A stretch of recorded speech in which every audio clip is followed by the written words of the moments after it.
আসসালামু আলাইকুম। কানিজ ফাতেমা লোপা স্বাগত জানাচ্ছি এনটিভির সকালের খবরে। ক্রাউন সিমেন্ট শিরোনাম দেখছিলেন, এবারে নিয়ে যাচ্ছি পুরো খবরে।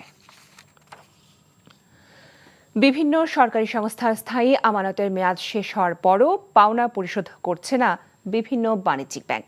তাই আমানতের এসব টাকা আদায়ে সুনির্দিষ্ট পথনকশা করার সিদ্ধান্ত নিয়েছে সরকার। বৃহস্পতিবার অন্তর্বর্তী সরকারের উপদেষ্টা পরিষদের বৈঠকে এই সিদ্ধান্ত হয়। বাংলাদেশ ব্যাংক সংশ্লিষ্ট মন্ত্রণালয় বা বিভাগ, অর্থ বিভাগ, আর্থিক প্রতিষ্ঠান বিভাগ সহ সংশ্লিষ্ট বাণিজ্যিক ব্যাংকের প্রতিনিধিদের সমন্বয়ে আলোচনা করে টাকা আদায়ে অগ্রাধিকার ভিত্তিতে এই পথনকশা তৈরি করবে বলেও বৈঠকে আলোচনা হয়। পরে রাজধানীর ফরেন সার্ভিস একাডেমিতে ব্রিফিংয়ে উপদেষ্টা সৈয়দা রিজওয়ানা হাসান বলেন, পদ্মা ব্যাংকে জলবায়ু ফান্ডের সুদসহ 873 কোটি টাকা রয়েছে। তবে বারবার দাবি করা সত্ত্বেও টাকা ফেরত পাওয়া যাচ্ছে না। এছাড়া নির্বাচন ও সংস্কারের বিষয়ে রাজনৈতিক দলগুলোর সাথে আলোচনা করার বিষয়েও কথা বলেন তিনি। সংস্কার বিষয়ে আমরা রাজনৈতিক দলগুলোরও মতামত চাচ্ছি। এই জন্য প্রথম থেকে আমরা মত বিনিময়ে তাদেরকে অন্তর্ভুক্ত করেছি। এক পর্যায়ে আমরা সংলাপে যাব। ওই সংলাপের মাধ্যমে রাজনৈতিক মতৈক্য গড়ে সংস্কার বিষয়ে সুনির্দিষ্ট অঙ্গীকার, সুনির্দিষ্ট কোনো কোনো ক্ষেত্রে সংশোধনী এনে তারপরেই আমরা নির্বাচনের কথা ভাবছি। এবং বৈষম্য বিরোধী আন্দোলনে শহীদদের স্বপ্ন বাস্তবায়নে নতুন বাংলাদেশ গড়ায় আত্মনিয়োগ করার আহ্বান জানিয়েছেন প্রধান উপদেষ্টা ডক্টর মোহাম্মদ ইউনূস। বৃহস্পতিবার দুপুরে রাজধানীর একটি অভিজাত হোটেলে সরকারি ন্যাশনাল বিজনেস ডায়ালগে ব্যবসায়ীদের উদ্দেশ্যে ডক্টর ইউনূস বলেন, সব বাধা পেরিয়ে সবার অভিজ্ঞতার আলোকে কাজ করে শহীদদের আকাঙ্ক্ষার মূল্যায়ন করতে হবে, না হলে তাদের এই আত্মত্যাগ সফল হবে না। নিয়ামুল আজিজ সাদেক জানাচ্ছেন বিস্তারিত। ন্যাশনাল বিজনেস ডায়ালগ শিরোনামে ব্যবসায়ীদের সঙ্গে আলোচনা সভার আয়োজন ছিল, যেখানে ডক্টর মোহাম্মদ ইউনূস বলেন, নতুনভাবে বাংলাদেশের জন্ম হয়েছে, অতীতের সব অন্যায় দূর করে এগিয়ে যেতে হবে। ছাত্র জনতার বিপ্লব ব্যবসা বাণিজ্য সহ সব কাজ স্বাধীনভাবে করার সে সুযোগ তৈরি করে দিয়েছে, যেটা কাজে লাগানোর আহ্বান জানান তিনি। এটা সাধারণ একটা রাজনৈতিক আন্দোলন ছিল না, এবং তাদের লক্ষ্য ছিল কি, একটা নতুন বাংলাদেশ হবে।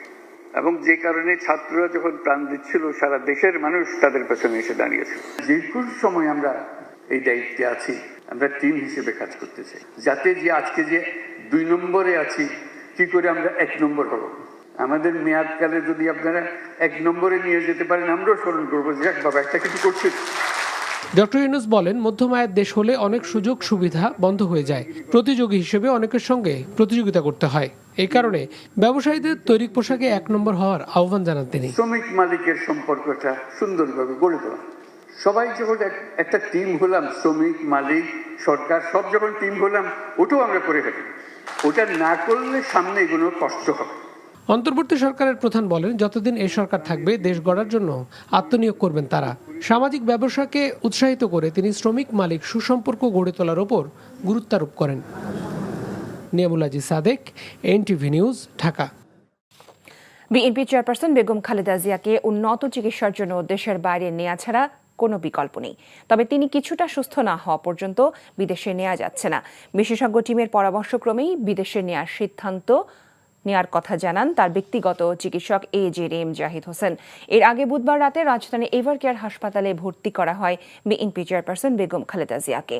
হাসপাতালে তাকে কেবিনে ভর্তি রাখা হয়েছে। বেগম জিয়ার ব্যক্তিগত চিকিৎসক জাহিদ হোসেন জানান, মেডিকেল বোর্ড বেগম জিয়াকে বেশ কয়েকটি শারীরিক পরীক্ষা দিয়েছেন।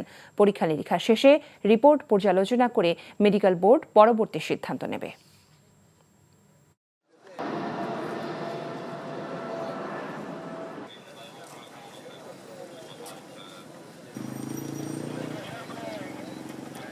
মেডিকেল বোর্ড সে বিষয়গুলো বিবেচনায় নিয়ে দেশি বিদেশি সদস্যরা আলোচনা করছেন এবং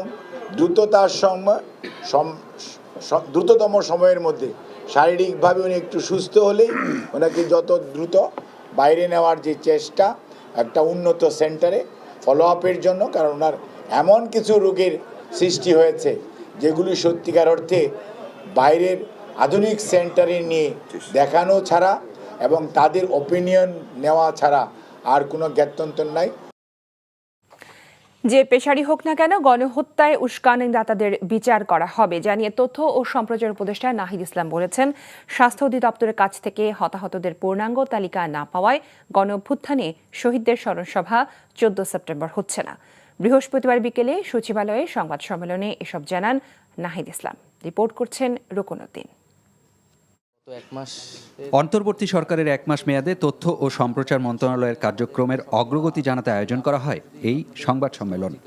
মন্ত্রণালয়ের যেসব প্রকল্পে দুর্নীতির অভিযোগ ছিল তা পর্যালোচনা করে প্রতিবেদন দিতে বলা হয়েছে বলে জানান তথ্য উপদেষ্টা। ঊর্ধ্বতন বিভিন্ন কর্মকর্তা যাদের বিরুদ্ধে অভিযোগ রয়েছে অদক্ষতা বা দুর্নীতি বা ফ্যাসিবাদী সরকারকে সহায়তা, তাদেরকে অন্যত্র পদায়ন করা হয়েছে এবং তদন্ত করা হচ্ছে।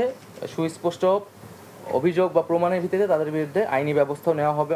ডক্টর মোহাম্মদ ইউনূসকে প্রধান করে 7 নির্বাহী সদস্য বিশিষ্ট জুলাই শহীদ স্মৃতি ফাউন্ডেশন গঠন করা হয়েছে বলেও জানান নাহিদ ইসলাম। সরকারি সহায়তার পাশাপাশি দেশি বিদেশি অনুদানে চলা এই ফাউন্ডেশনের কাজ হবে অভ্যুত্থানে শহীদদের পরিবারকে পুনর্বাসন, আর্থিক সুবিধা দেয়া, দেশ জুড়ে স্মৃতি ধরে রাখা ও বছর বছর অনুষ্ঠানের আয়োজন করা। 14 তারিখে স্মরণসভাটি করা হচ্ছে না, মূলত তালিকাটি আরও চূড়ান্ত হলে এই তালিকার উপর ভিত্তি করে আমরা শহীদদের স্মরণসভাটি আয়োজন করব এবং 728 জনের শহীদের একটা তালিকা এসেছে স্বাস্থ্য মন্ত্রণালয় কর্তৃক আজকে পর্যন্ত। 20,263 জন হচ্ছে আহত। এখানে 5 কোটি টাকা বলা হয়েছে যে এটার জন্য অনুমোদন দেওয়া হয়েছে, নট যে 5 কোটি টাকাই খরচ হবে এই প্রোগ্রামে, 5 কোটি টাকার মধ্যে খরচ করতে বলা হয়েছে এবং এখানে এই অনুষ্ঠানে খরচটা আরও অনেক কমের মধ্যেই হবে। এ সময় সাংবাদিকরা জানতে চান অন্তর্বর্তী সরকারের 1 মাসে প্রশাসনিক কার্যক্রমের শৃঙ্খলা প্রসঙ্গে। বিভিন্ন জায়গা থেকে অসহযোগিতা পাচ্ছি, এটা আমরা অস্বীকার করব না। প্রশাসন আমরা ঢেলে সাজাচ্ছি এবং আমরা আশা করি যে খুব দ্রুত সময়ের মধ্যে যে প্রশাসনের যে স্থবিরতাটা সেটি আসলে কেটে যাবে। সাংবাদিকদের প্রশ্ন ছিল দেশ জুড়ে সাংবাদিক সহ বিভিন্ন পেশাজীবীদের বিরুদ্ধে ঢালাও মামলার বিষয়ে। জনগণের জায়গা থেকে বা উদ্দেশ্য প্রণোদিতভাবেও বিভিন্ন জায়গায় আসলে মামলা করা হচ্ছে। এই গণহত্যার সাথে যারা জড়িত, গণহত্যাকে নানাভাবে বৈধতা দিয়েছে, উস্কানি দিয়েছে, তাদেরকে এই বিচারের আওতায় আনা হবে। সেটা সাংবাদিকই হোক, আইনজীবী হোক, রাজনৈতিক দলের কর্মী হোক, পুলিশ হোক, প্রশাসন হোক, যে কেউ। সুস্পষ্ট প্রমাণ এবং অভিযোগের ভিত্তিতেই তাকে যাতে অভিযুক্ত করে মামলা নেওয়া হয় এই বিষয়ে নির্দেশনা দেওয়া হয়েছে। স্বাধীন গণমাধ্যম কমিশন গঠন ও পুলিশের সংস্কার কাজ চলছে বলেও জানান নাহিদ ইসলাম। রুকনউদ্দিন, NTV news, Dhaka. অন্তর্বর্তীকালীন সরকার দ্রুত সংস্কার কাজ শেষ করে নির্বাচন আয়োজন করবে বলে প্রত্যাশা ব্যক্ত করেছেন বিএনপি মহাসচিব মির্জা ফখরুল ইসলাম আলমগীর। বৃহস্পতিবার নয়াপল্টনে সংবাদ সম্মেলনে এই কথা বলেন তিনি। ছাত্র জনতার গণঅভ্যুত্থানের সুফল নস্যাৎ করতে ষড়যন্ত্র ও অপপ্রচার চলছে বলে তিনি অভিযোগ করেছেন। ইমরুল হাসানের রিপোর্ট। সাংবিধানিক প্রতিষ্ঠানগুলোর সংস্কারে 6টি কমিশন গঠন করেছে অন্তর্বর্তীকালীন সরকার। বৃহস্পতিবার এই বিষয়ে প্রতিক্রিয়া মির্জা ফখরুল ইসলাম আলমগীর বলেন, সরকারকে সময় দিতে চায় বিএনপি, তবে জন আকাঙ্ক্ষাকে গুরুত্ব দিয়ে সরকার দ্রুত সংস্কার কাজ শেষ করবে বলে আশা প্রকাশ করেন তিনি। মোটামুটিভাবে তার যে একটা ভিশন এই ইন্টারিম সরকারের, সেই ভিশনটার কথা মোটামুটি যাবে মোটা দাগে তিনি তুলে ধরেছেন। এখানে আমি মনে করি যে আমরা সংস্কারের কথা সবাই বলেছি, সংস্কার প্রয়োজন সেটা আমরা বলেছি, কারণ গণতন্ত্রকে একেবারে ধ্বংস করে ফেলেছিল এবং সেই ক্ষেত্রে অতি দ্রুত যেন এই সংস্কারের কাজগুলো শেষ করা হয়। মূল যে বিষয়টা রয়েছে এই গণতন্ত্রের জন্যে যে জনগণের প্রতিনিধিদের শাসন, তাদের পরিচালনা, তাদের শাসন, জনগণের নির্বাচিত পার্লামেন্ট দিয়ে দেশ চলবে, সেই বিষয়টা যেন আপনার অবশ্যই দ্রুততার সঙ্গে আপনার সমাপ্ত হয়, সেটাই আমাদের প্রত্যাশা থাকবে। আমরা আশা করি যে তারা যথাশীঘ্র সম্ভব স্বল্প সময়ের মধ্যে আপনার তাদের এই কাজগুলো শেষ করে তারা নির্বাচনের দিকে যাবেন। 15ই সেপ্টেম্বরের গণতন্ত্র দিবসের সমাবেশের প্রস্তুতি সভার পর সংবাদ সম্মেলনে বিএনপির মহাসচিব বলেন, গণ অভ্যুত্থানের সাফল্য নস্যাৎ করার চক্রান্ত করছে পতিত স্বৈরাচার। পতিত ফ্যাসিবাদ হাসিনা বিদেশে, ভারতবর্ষে আশ্রয় নিয়েছেন এবং সেখান থেকে যে অপপ্রচার চালানো হচ্ছে আপনার এই বাংলাদেশ সম্পর্কে, মানুষের সম্পর্কে, এই অপপ্রচারগুলো কখনোই গ্রহণযোগ্য হতে পারে না। বাংলাদেশের মানুষ এটাকে অবশ্যই তারা প্রতিবাদ করছে এবং এই ধরনের কোনো অপপ্রচারে তারা কান দেবে না, এটা আমরা বিশ্বাস করি। শিল্প খাতে অস্থিরতা তৈরির চেষ্টা চলছে মন্তব্য করে এর বিরুদ্ধে সবাইকে প্রতিরোধ গড়ে তোলার আহ্বান জানান বিএনপির মহাসচিব। Imrul Hasan, NTV news, Dhaka. ভবিষ্যতে কোনো প্রধানমন্ত্রী যাতে একচ্ছত্র ক্ষমতা ধরে রাখতে না পারে সেজন্য সংবিধানের ৭০ অনুচ্ছেদের সংশোধনী দরকার বলে মনে করেন অ্যাটর্নি জেনারেল মোহাম্মদ আসাদুজ্জামান। তিনি মনে করেন অন্তর্বর্তীকালীন সরকার বৈধ, এই সরকারের সংবিধান পুনর্লিখন সংশোধনের ক্ষমতা রয়েছে। রাষ্ট্রের সর্বোচ্চ আইন কর্মকর্তার পরামর্শ বিচার বিভাগকে নির্বাহী বিভাগের প্রভাব মুক্ত রাখতে নানা পদক্ষেপ নেওয়া প্রয়োজন। তিনি বলেন, বর্তমান সংবিধানের রাষ্ট্রপতির ক্ষমতা আনুষ্ঠানিকতা মাত্র। বিচার বিভাগকে নির্বাহী বিভাগের প্রভাব মুক্ত রাখতে অধস্তন আদালতের বিচারকদের বদলি, পদোন্নতি সহ সবকিছু বিচার বিভাগের অধীনে আনার পক্ষে মত রাষ্ট্রের এই সর্বোচ্চ আইন কর্মকর্তার। উচ্চ আদালতের বিচারক নিয়োগেও দরকার সুনির্দিষ্ট নীতিমালা। বাংলাদেশের রাষ্ট্রপতি সাংবিধানিকভাবে কতটুকু ক্ষমতাবান, এই সংবিধানে রাষ্ট্রপতির ক্ষমতাটা খুবই ন্যূনতম। কার্যত বাংলাদেশের আইন বিভাগ, শাসন বিভাগ, বিচার বিভাগ একক ব্যক্তির নিয়ন্ত্রণে চলে গিয়েছিল এই ৭০ অনুচ্ছেদের কারণে। বিপ্লবোত্তর একটি সরকারে যদি মনে করেন সেই সরকার সংবিধানকে নতুন করে ঢেলে সাজাবেন, সেখানে কাস্টমারি প্র্যাকটিসগুলো আসবে। সর্বোচ্চ নিরাপত্তা, রাজনৈতিক নেতাদের সহযোগিতা, এমন নানান পদক্ষেপ নেওয়া সত্ত্বেও স্বাভাবিক হয়নি শিল্পাঞ্চল আশুলিয়ার পরিস্থিতি। একের পর এক কারখানায় ছুটি ঘোষণা করায় অনিশ্চিত হয়ে পড়েছে তৈরি পোশাক রপ্তানি। অনির্দিষ্টকালের জন্য বন্ধ ঘোষণা সহ বিভিন্ন কারখানায় ছুটি ঘোষণায় রীতিমতো উদ্বিগ্ন পোশাক মালিকদের সংগঠন বিজিএমইএ। আরও জানাচ্ছেন জাহিদুর রহমান। বেশ কয়েকটি কারখানায় শ্রমিকদের যৌক্তিক দাবি মেনে নেবার পর বৃহস্পতিবার শুরু হয় উৎপাদন প্রক্রিয়া, কিন্তু আশেপাশের কারখানায় শ্রমিক অসন্তোষের রেশ ধরে জ্বালাও ভাঙচুর এড়াতে এদিন ছুটি ঘোষণা করা হয় ১৩৩টি কারখানায়। সব মিলিয়ে বন্ধ হয়ে যায় ২১৯টি কারখানার উৎপাদন প্রক্রিয়া। আমাদের কারখানার পরিবেশ মোটামুটি সুন্দর, সবাই সুস্থ সুন্দরভাবে কাজ করতেছি, কোনো বিশৃঙ্খলা নাই, কোনো উশৃঙ্খলা নাই, সুন্দরভাবে সবাই যার যার কর্মস্থলে আমরা কাজ করতেছি। আমাদের যে দাবিগুলো ছিল ইনশাল্লাহ কর্তৃপক্ষের কাছে আমরা উপস্থাপন করছিলাম, সেই দাবিগুলো আল্লাহর মতে সম্পূর্ণ সব কটা দাবি কোম্পানি সুন্দরভাবে গ্রহণ করছে এবং মাইনে নিচ্ছি। তৈরি পোশাক কারখানার নিরাপত্তায় যৌথ বাহিনীর সমন্বয়ে পুলিশ, আর্ম পুলিশ, শিল্প পুলিশ, র্যাব, বিজিবি ও সেনা সদস্যদের তৎপরতা, ঝুঁকিপূর্ণ বিভিন্ন কারখানার সামনে সেনাবাহিনীর সাজোয়া যান, র্যাব, পুলিশের রায়ট কার মোতায়েন, তেমন একটা হেরফের হয়নি পরিস্থিতির। সেনাবাহিনী, পুলিশ, বিজিবি, র্যাব আমরা অক্লান্ত দিন রাত অক্লান্ত পরিশ্রম করে যাচ্ছি এই পরিস্থিতি বজায় রাখার জন্য। আপনারা নিজেরাই বুঝতে পারতেছেন বা আপনারা অনেকে মত প্রকাশ করেছেন যে আসলে ফ্যাক্টরি বন্ধ রাখার মতো নৈরাজ্যকর কোনো পরিস্থিতি আসলে এদের নেই। রপ্তানি আদেশ রক্ষায় দিন দিন উদ্বেগ আর উৎকণ্ঠা বাড়ছেই শিল্প মালিকদের। এমন পরিস্থিতিতে আগামী শনিবার ফের শ্রম উপদেষ্টা সহ আইন শৃঙ্খলা রক্ষাকারী বাহিনীর সাথে বসার উদ্যোগ নিয়েছে তৈরি পোশাক শিল্পের মালিকদের সংগঠন BGMEA. Zahidur Rahman, NTV news, Ashulia, Dhaka. প্রতিবেশী দেশের ইন্ধনে দেশের পোশাক শিল্পকে অস্থিতিশীল করার চেষ্টা করা হচ্ছে বলে অভিযোগ করেছেন শ্রম ও কর্মসংস্থান মন্ত্রণালয়ের সচিব AHM শফিকুজ্জামান। দুপুরে টঙ্গীতে সাংবাদিকদের সাথে মতবিনিময়কালে তিনি কথা বলেন। আমাদের কাছে যেগুলো গোয়েন্দা তথ্য আছে সেখানে দেশ এবং দেশের বাইরে থেকে বিভিন্ন ইন্ধন জোগানো হচ্ছে এবং সেটি আমরা এখন ডিসক্লোজ করব না, আমাদের গোয়েন্দা রিপোর্টে তাই, এবং সেটার জন্য আমাদের ফরেন মিনিস্ট্রি, আমাদের কমার্স মিনিস্ট্রি এগুলো নিয়ে কাজ করছে।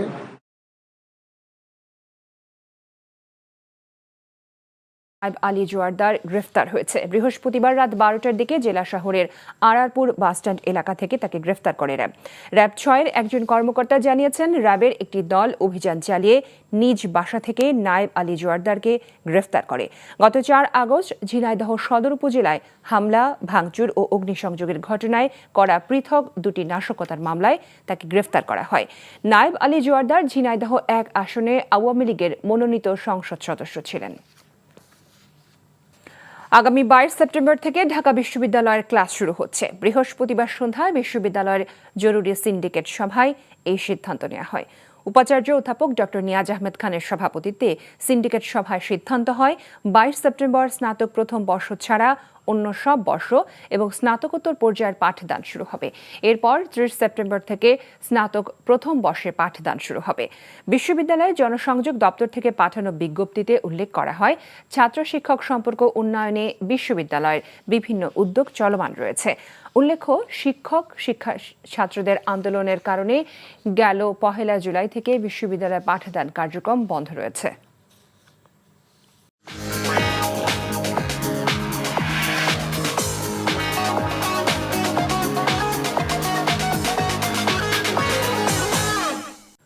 নগদ নিবেদিত অর্থনীতির খবর। ব্যাংকিং খাতের সংস্কারে গঠিত টাস্কফোর্সকে ব্যাংকারদের সাথে নিয়ে কাজ করার তাগিদ দিলেন বাংলাদেশ অ্যাসোসিয়েশন অব ব্যাংকার্সের নতুন চেয়ারম্যান আব্দুল হাই সরকার। বাংলাদেশ ব্যাংকের গভর্নরের সাথে সৌজন্য সাক্ষাৎ শেষে বৃহস্পতিবার তিনি একথা বলেন। প্রশ্নের জবাবে ব্যাংক লুটেরাদের সাথে কারোরই সম্পর্ক রাখা উচিত নয় বলে মন্তব্য করেন তিনি বলেন, আর্থিক খাতের উন্নয়নে বাংলাদেশ ব্যাংকের সাথে একসঙ্গে কাজ করবে অ্যাসোসিয়েশন অব ব্যাংকস। বিশেষ করে ব্যাংকিং খাতে শৃঙ্খলা ফেরাতে কেন্দ্রীয় ব্যাংকের নির্দেশনাগুলো সব ব্যাংক মেনে চলবে বলেও তিনি জানান। বিবিএ চেয়ারম্যান প্ল্যান পলিসি করার আগে আমরা কিছু কথাবার্তা বলতে পারি যে বেসিসে জানি প্ল্যান পলিসি করা হয়, কারণ এন্ড অফ দি ডে ব্যাংকের যে নিয়মই করুক না কেন কাজটা আমাদের করতে হবে। কাজে সেখানে আমরা মিলে যে কাজ করবো, টাস্কফোর্স করুক আর যাই যেটাই করুক সেটা আমাদের সাথে আলোচনা করতে হবে। টাস্কফোর্স তো কিছু করতে পারে না যদি আমরা আমার সাথে আলোচনা না করি। আমি বলছি যে আমাদের উই শুড বি হার্ড, আমাদের শুনতে হবে আমাদের কথা। আমরা যারা ব্যাংক পরিচালনা করি, আমরা পলিসি পরিচালনা তো আমরা করি, কাজে আমাদের সাথে আলাপ করে নিলে ভালো হয় আর কি। এই ছিল সকালের খবরে। এই খবরের ভিডিও সহ আপডেট জানতে ভিজিট করুন এনটিভি অনলাইন www.ntvbd.com। এছাড়াও এনটিভির জনপ্রিয় সব অনুষ্ঠান ও খবরের আপডেট জানতে ভিজিট করুন আমাদের ইউটিউব ও ভেরিফাইড ফেসবুক পেজ। সবাইকে ধন্যবাদ এতক্ষণ সাথে থাকার জন্য।